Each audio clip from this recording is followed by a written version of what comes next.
Okay, so I've got to produce audio commentary to complement the power presentation that I did on goal setting, and it's all to do with career planning. And so I'll start with goal setting itself.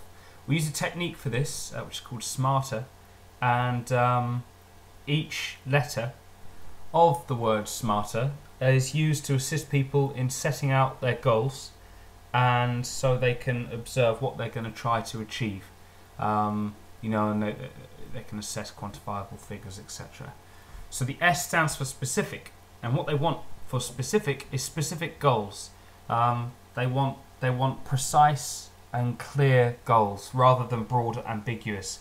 Now, although it looks as if I've read that straight out of the plan, that is exactly how it is. And as you can see there as my example, I want to be selected by the Oxford cricket team for season 2015. Because that's a very specific goal. It's a specific club, specific time frame. That's a specific example. Second one is measurable, as we can see here. We want goals that can be quantifiable. So that could be anything from, you can see my example here, setting your wage levels over a period of time. As you can see there, over the 4-year period, I want to try and aim for a £35,000 wage. At the beginning of my career, at the 2-year, you can see my average runs that I want per match, or the number of wickets I want per season, and that's linear going down there. So that's an example of a quantifiable goal or target. Next one letter is achievable. Now, I've combined achievable and realistic because they very much are the same when it comes to setting goals, so I put them together. And my example there, as you can see, is after 2 years I want to be able to buy a house. So that is achievable with the kind of wage, and after 4 years I want to have this. So it's kind of, there are a lot of variables, and like the measurable and specific aspect, they wanted it to be non-ambiguous, whereas the achievable and realistic goals can be fairly ambiguous, on what you wanted to set out. But they don't want to make it like, I want to be the most prolific cricketer in the world. They don't want it like that. They want you to be honest with yourself so that you can observe it and use it to your own advantage. Next letter's T for time. Time-bound goals. Now, I happen to have put timescale in the last couple of examples, so I've included that as it is. But yeah, it really is relevant of time, as in giving targets over a period of time. Evaluation. So it's talking about evaluating your goals, reassessing them over time, and making sure that they're not too unrealistic, and whether you need to restructure your plan in case there's been any variables in the time that you last did your SMARTER plan. And then the second one is very similar, and it's called reassess, which is the letter R at the end of SMARTER. Same as above, really continuously reassess the SMARTER procedure and plan out your exercise. We'll move on to the next page.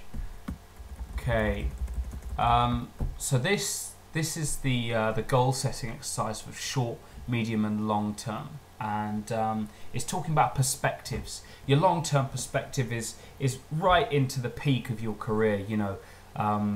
What's your dream or your ultimate goal over your entire career, So I put as an example there, I want to be the most famous face in cricket history. I want to have one of the most prolific careers in cricket history, and I want to be the most highly remunerated cricket players of my era, and I want to cap for England. So they are quite, they're quite highly desirable goals, more of a kind of motivation strategy than something that's potentially realistic. But at the end of the day, you need to put down there what you're actually aiming for, because you are planning your career.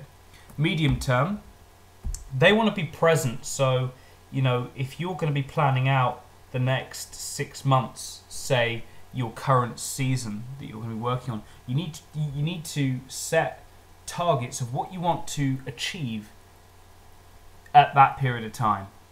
So you see my example there. this season I'm going to try and average 50 runs and 2 wickets per game. Or I want to be at least in 2 promotional magazine articles this season and provide support to encourage younger players. So you can see that that's very current kind of goal setting there. Moving down to short term. Short term can literally be over a 2-week period.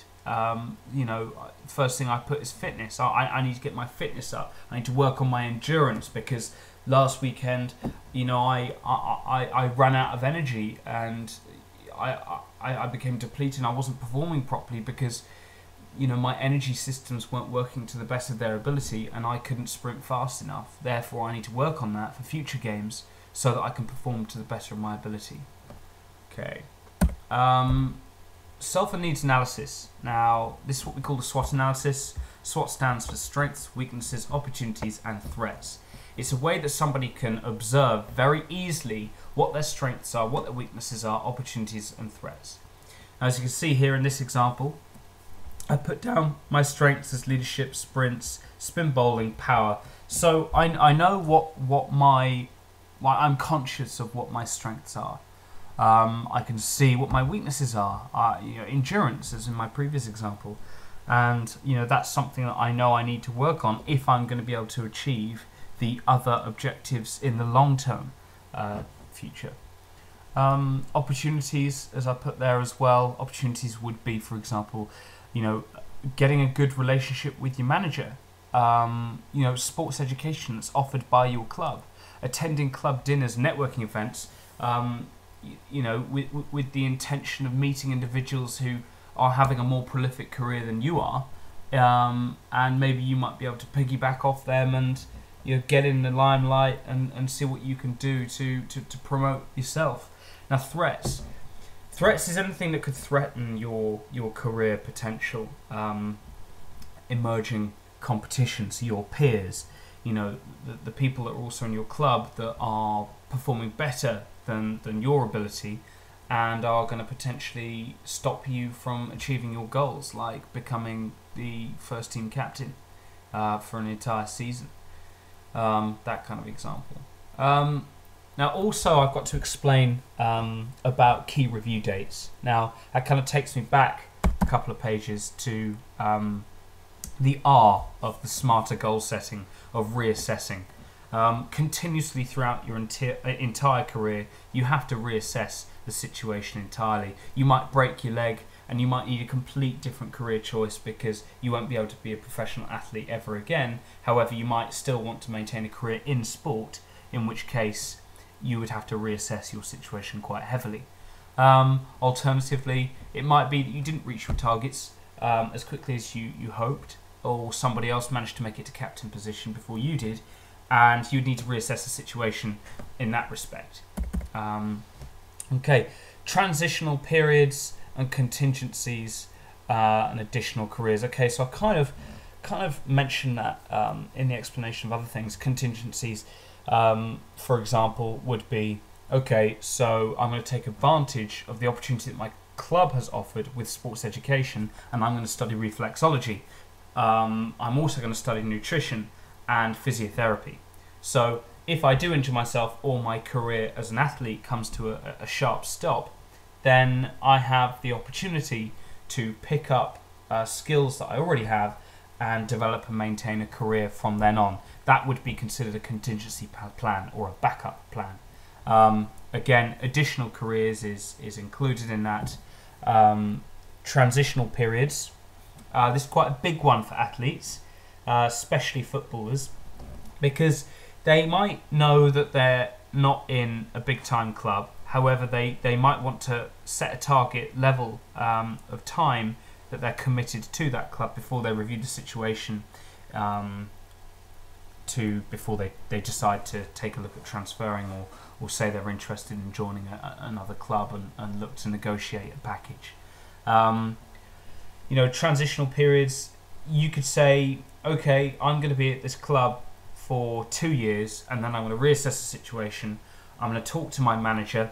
I'm going to see what they have to offer on renegotiating a 4-year or a 10-year contract.